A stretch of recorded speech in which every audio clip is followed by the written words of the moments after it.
সবাই শুধু ভিডিও করো, ঝাড়ু তো কেউ দাও না, নোংরা হয়ে আছে।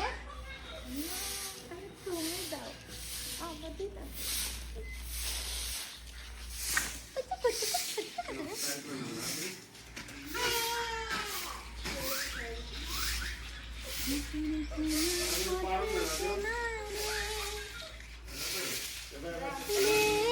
পাগলার মন চেনা পরিচয়,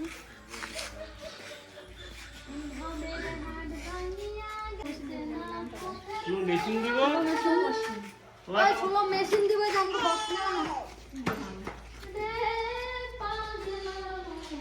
হ্যাঁ ধরে ঠিক। সবাই এখানে ভিডিও করছে আর আমি এখানে পাশেই বেগুন ক্ষেত দেখে আর বেগুন দেখে লোভ সামলাতে পারছি না। দেখো কত বড় বেগুন, কত বড় সাইজের। তো যাই হোক, বেগুন ভাজা খেতে কিন্তু দারুণ লাগে। তো তার জন্য মনে হচ্ছে এখান থেকে একটা ছিঁড়ে বাড়ি নিয়ে তারপরে গরম গরম বেগুন ভাজা দিয়ে ভাত খাই, টেস্টি হতো। গাইস, আজকে বেগুন কিনে এনো তো।